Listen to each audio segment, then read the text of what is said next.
dépend de qui leur a gagné pour garder vidéo ça. Moi, c'est pasteur Anouis Jean. Nous, c'est pasteur de l'église de Dieu de la prophétie. Nous rappelons que jeudi, c'est lundi 5 février 2024. Chaque semaine, dans le ça, nous sommes toujours au rendez-vous pour nous continuer à enseigner l'eschatologie biblique. Nous, aujourd'hui, on a enseigné les signes qui ont rapport avec Israël. Mais je me rappelle que le sujet de base là, c'est les signes des temps de la fin. Nous avons déjà les signes qui ont rapport avec le monde. Nous avons déjà les signes qui ont rapport avec la nation, avec l'église là. Et je dis, nous avons les signes qui ont rapport avec la nation d'Israël. Mais jusqu'avant, nous commençons les grandes lignes concernant les signes qui ont rapport avec la nation d'Israël. Nous avons deux questions dans la dernière intervention. Première question, on dit ça. Et semaine, vous tirez cette semaine. Qui gens yo calculé, qui gens yo fait pour calculer semaine, yo retiré 17 jours? Eh bien, nous remercions les amis pour la question. C'est une belle question. Je vais inviter à regarder avec moi dans le livre Daniel, chapitre 24, à partir du verset, chapitre 9, excusez-moi, à partir du verset 24. Nous arrivons dans le verset 27 là. Verset 24 a commencé comme ça. 70 semaines ont été fixées sur ton peuple et ta ville sainte, pour faire cesser des transgressions et mettre fin au péché. On a réfléchi sur le premier partie verset. Le premier partie verset a dit 70 semaines. Eh bien, le mot ici, traduit par semaine, signifie septaine. Septaine. S-E-P-T-A-I-N-E. Septaine. Septaine signifie une unité de 7 ans. Une unité de 7 ans. Cela veut dire que 70 semaines, il réfère à une période de 490 ans. Comment on fait ça? Étant donné que cette là sur une unité de 7 ans, la convertie semaine va multiplier 7 par quel que soit chiffre qui est rapport à semaine. Donc, 490 ans, l'on dit 7 par 7, Libanou 7 par 7, Libanou 49. Eh bien, c'est 7 par ça qui va nous 400, 7 par 70, va nous 490. Mais il faut qu'on ait également semaine, lors du texte Daniel là, il fait référence à 7 semaines d'une part et d'autre part 62 semaines. Lors où dit 7 par 7, il va 49, son premier parti. Il dit juste pendant pays à rebâti. Nous sommes obligés de retourner dans le livre de Néhémie. Parce que Néhémie est retourné en 444 avant Jésus-Christ. Eh bien, cette semaine a commencé avec la reconstruction des murs. Pays a commencé à rebâtir. C'est 7 là. Lors 17 par 7, il va 49, il va 49 ans de reconstruction. Plus 62 semaines, il dit pendant le temps fâcheux, 7 plus 62, 69, il mettait fin avec le ministère d'Israël. Parce que ici, Jésus, pour mourir, il dit, je suis venu chez les siens, et les siens ne m'ont pas reçu. À tous ceux qui m'ont reçu, à ceux qui croient en son nom, il a donné le pouvoir de devenir enfant de Dieu. Parenthèse là fermée. Ça veut dire que à partir de la mort de Jésus-Christ, qu'on est là, le peuple d'Israël n'est pas missionnaire. C'est l'Église qui est missionnaire. Étant donné que, parenthèse, a fermé pour la nation d'Israël, il fermé, et maintenant, l'Église dans l'intervalle là, étant donné que nous dans l'intervalle là, nous te dit c'est 7 plus 62, 69, c'était une grande semaine. Grande semaine, ça, c'est lui-même que nous relais l'eschatologie biblique. Grande semaine, ça, c'est lui-même qui a à venir. C'est lui-même que nous relais les choses futures. Et c'est ça et que nous avons pris du temps pour nous réfléchir ensemble. Donc, c'est lui-même qui peut aller et Zami pose une question. Hein? Il y aurait une période de la grande tribulation. Nous avons gagné pour nous parler de ça comme ça. Mais espérez que vous répondez pour la première question. C'est paraît déjà. Dans les années 40 particulièrement, avec la Deuxième Guerre mondiale, toutes ces signes ont déjà paraît. Témoin Jéhovah, bon côté parle de Jésus tourné. Qui ça nous a dit de ça? Eh bien, il faut connaître les signes, ils ont marqué ça nous les événements de l'histoire. Les événements de l'histoire. Événements, ça, ils ont répété parce que l'histoire, c'est tout le temps à répéter. C'est normal pendant la Deuxième Guerre mondiale, si il paraît. Mais l'Église, pourquoi enlever? Jésus, pourquoi retourner? Tout autant que Jésus, pourquoi retourner? Nous devons toujours garder signaux. Garder évolution signaux. Garder qui j'ai signaux à évoluer. Donc, je dis encore des événements. Nous avons gardé guerre à travers le monde, à travers l'histoire. Donc, ça y est, nouveau. Moi, invite aux amis, continuer à garder signaux. Maintenant, j'espère que auditeurs, les qui te posent une question édifiée, les signes en rapport avec la nation d'Israël. Les signes qui ont un rapport avec la nation d'Israël. Nous avons une possibilité pour nous 5 évidences dans les signes qui ont un rapport avec Israël à ce moment. Nous allons pour nous garder ensemble le rétablissement de l'État d'Israël, qui sont signes. Nous avons pour nous également la renaissance de l'Empire romain, qui sont le deuxième signe que nous devons garder. Nous avons pour nous l'émergence de l'Antichrist, qui sont le troisième signe que nous allons voir à Soya. Nous avons pour nous garder la profanation du temple de Dieu. Et enfin, nous avons l'hostilité des nations envers Israël. D'abord, nous dit le rétablissement de l'État d'Israël. Le prophète Ésaïe, dans Ésaïe chapitre 60, verset 8, arrivé dans verset 10, t'es prophétisé, t'es prédit le retour des Juifs qui pourraient sortir de la captivité, qui pourraient disperser dans le monde, et il t'es prédit également le rétablissement de cette nation. Je me rappelle que la nation d'Israël était dispersée en deux occasions. L'on considérait 2 royaumes. Il y a le royaume d'Israël, qui c'est le nord, qui était déporté par l'Empire assyrien dans les années 722 avant Jésus-Christ. Et la nation Sarah distribue la nation d'Israël dépassée. Jusqu'à présent, mes frères et sœurs, mes chers amis, ils sont dans la captivité, ils sont dispersés, ils sont dans la dispersion. Nous gagnons, et 136 ans plus tard, après 722, le royaume de Juda va le déporter. Il a déporté en 3 occasions. En 605 avant Jésus-Christ, en 597 avant Jésus-Christ et en 586 avant Jésus-Christ. Le Sahara, temple de Jérusalem, qui considéré comme le centre d'attraction de la nation, est détruit, est brûlé par les Babyloniens. D'où, mes frères et sœurs, mes chers amis, l'État national déplacé, il est déporté. Il est déporté, y aller. Mais, n'a pas avancé plus bien.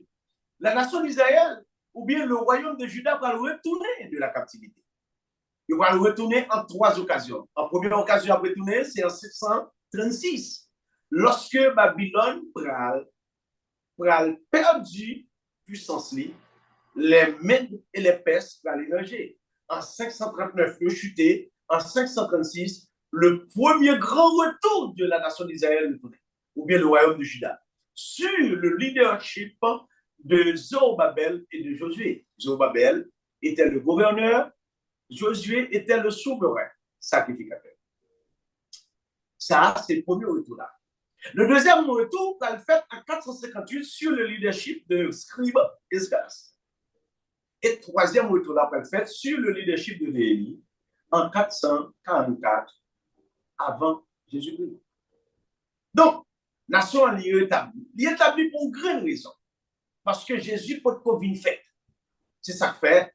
Nous parlons, ouais, nation ça, Jésus a le fait et puis il retourne encore de la captivité, soit en 70 après Jésus-Christ, sur l'Empire romain avec le leader Titus.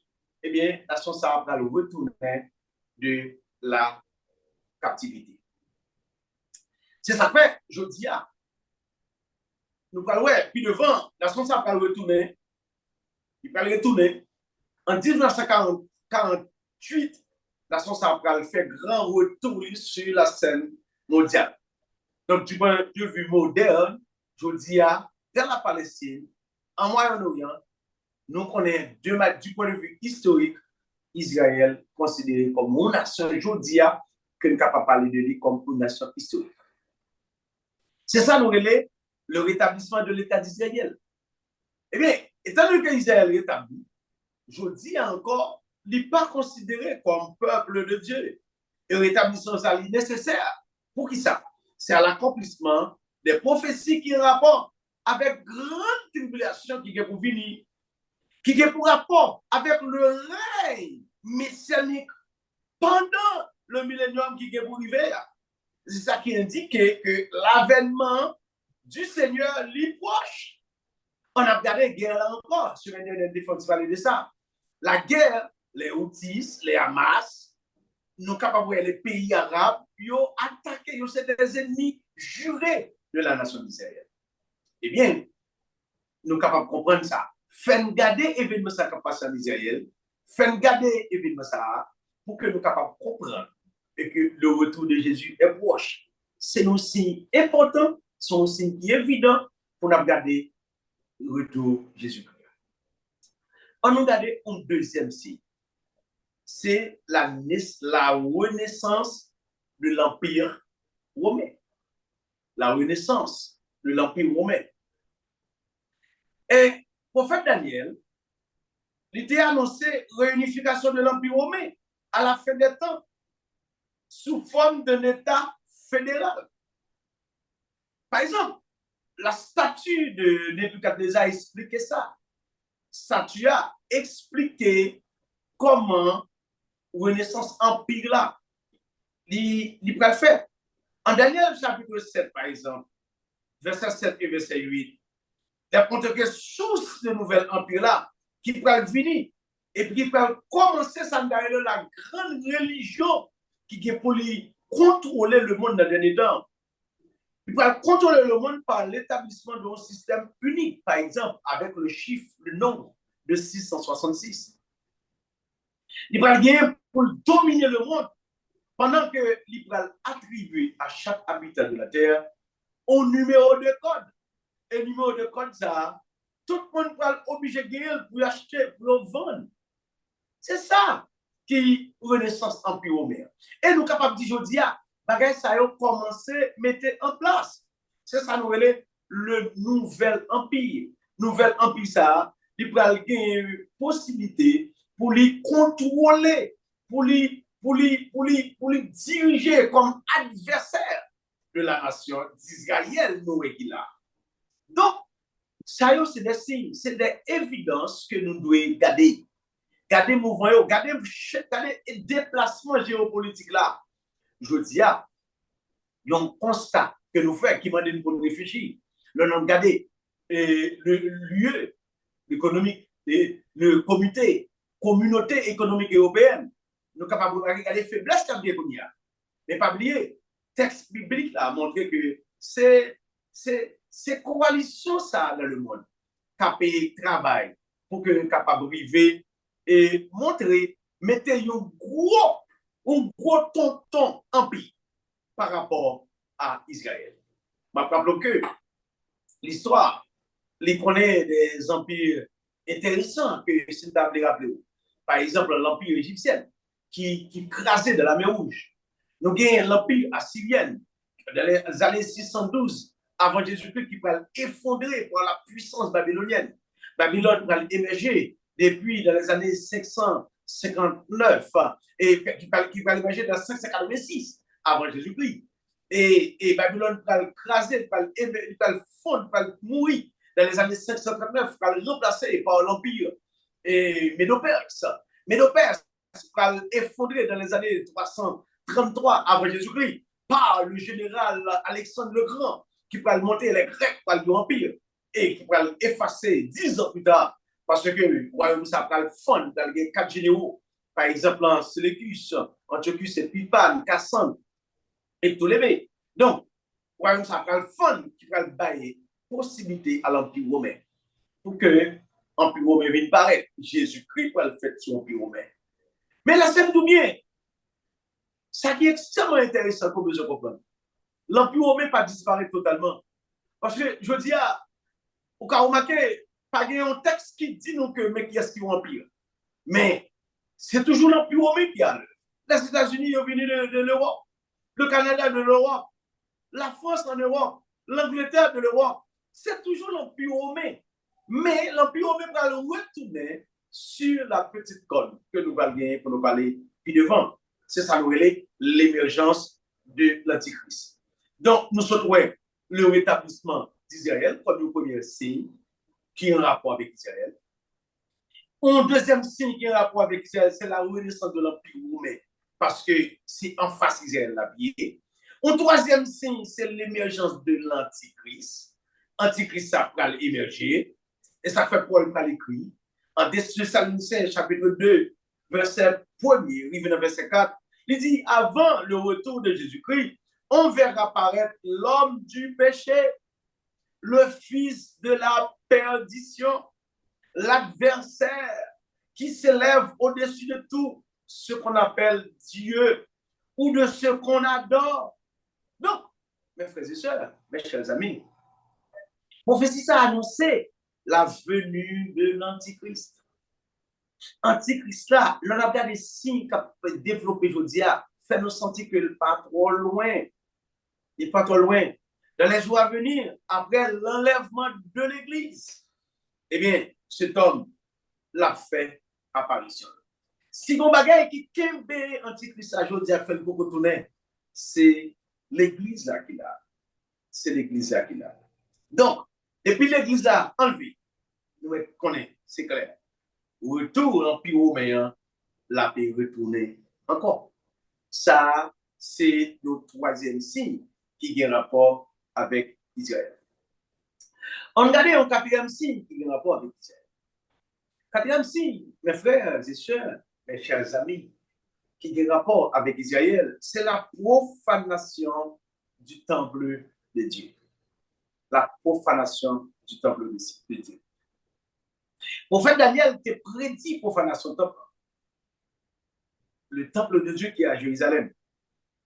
Dans Daniel chapitre 9, verset 27, là, il montrait que Antichrist, là, il est pour le fouler le temple à Jérusalem. Et la chita en top ça. Et il peut déclarer tête lui-même. C'est Dieu. En fort, ouais, on remarque, mes frères et sœurs. La révélation de Dieu évolué. Cela veut dire quoi? Dans l'Ancien Testament, avant la construction du temple, c'est à considérer avant la construction du temple de Salomon, et dans les années 960 avant Jésus-Christ. C'était le temple qui était gagné.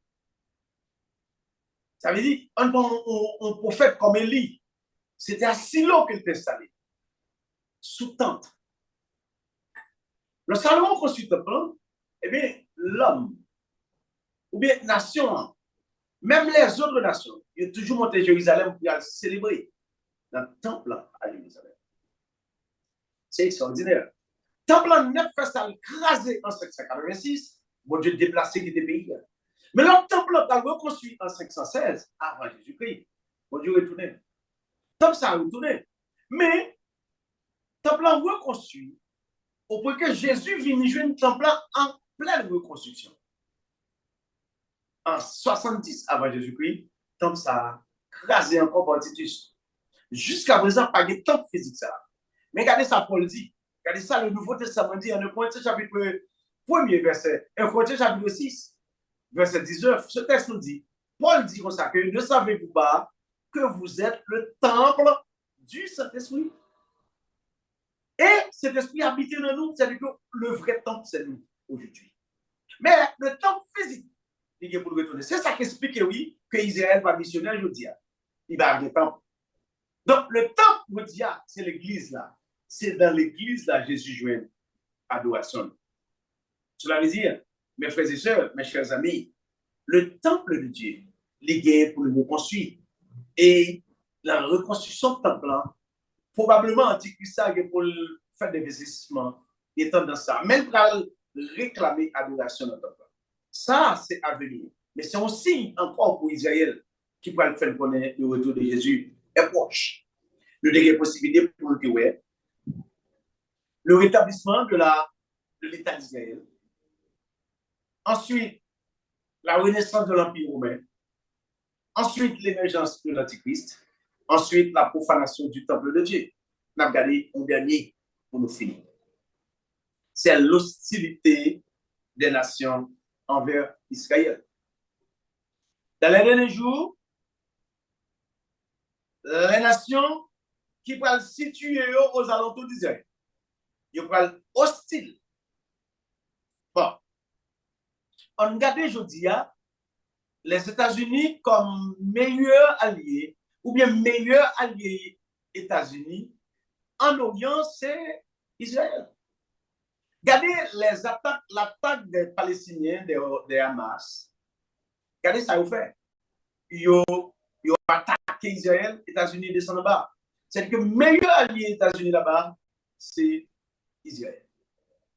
Donc, on regarde encore Israël dans le domaine sportif. Ils n'ont pas jamais joué avec les pays arabes. Ils n'ont pas jamais joué avec les pays d'Asie. Jamais. Ils ont fait Israël jouer avec les pays de l'Europe. Parce que les pays arabes, c'est les ennemis jurés d'Israël. Eh bien, ils auraient été des ennemis éternels d'Israël. Et ça fait, dans le dernier temps, ça a fait regarder ça autour. Faut regarder nations qui tout près Israël, qui gèrent hostile à Israël. Zacharie dit ça dans Zacharie 12, verset 2. Hostilité, ça va engendrer une haine de toutes les nations du monde contre le peuple d'Israël. Ça a toujours fait. Regardez le niveau haine.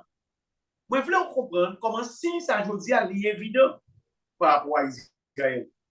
Donc, ils ont préparé à Santaïlo la guerre de la Marguédon qui est à venir. La guerre de la Marguédon, c'est lui-même qui a annoncé.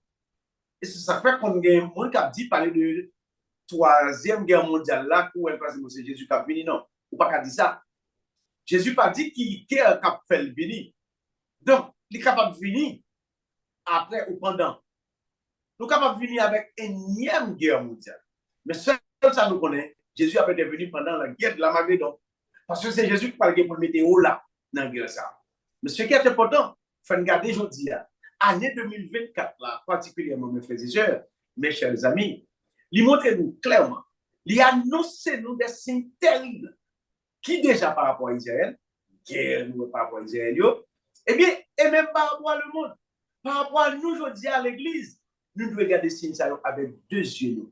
C'est-à-dire que bon Dieu veut ouvrir les yeux sur ça, pour que nous soyons capables de comprendre davantage et pour nous capables d'attacher davantage à la parole de Dieu. Mes frères et sœurs, mes chers amis, c'était pour nous un plaisir, un honneur, pour nous dire asseoir encore les signes qui ont rapport avec Israël. Nous, d'abord, c'est l'établissement de l'État d'Israël. Ensuite, la renaissance de l'Empire romain. Ensuite, l'émergence de l'Antéchrist, la profanation du temple de Dieu et l'hostilité des nations d'Israël. C'est la nouveauté, nous dire. Nous invitons pour capable abonner avec les paysages. Les paysages, c'est la page de la grande famille de l'Église de Dieu de la prophétie. Nous invitons connecter si des questions, nous capables de quitter les questions, ça va faire nous plaisir pour nous capables de continuer à réfléchir ensemble sur la parole de Dieu et puis pour que nous capables d'appliquer qui ça parole de Dieu. On nous remercie le Seigneur. Merci Seigneur pour grâce, pour miséricorde, pour grandeur, pour faveur au Seigneur Dieu. Assoyez encore, Dieu fait nous grâce ça, Dieu fait nous honneur ça, pour que nous soyons capables de passer un petit temps comme ça devant toi. Et bien pour nous partager, Seigneur Dieu, quelques notions des Saintes Écritures.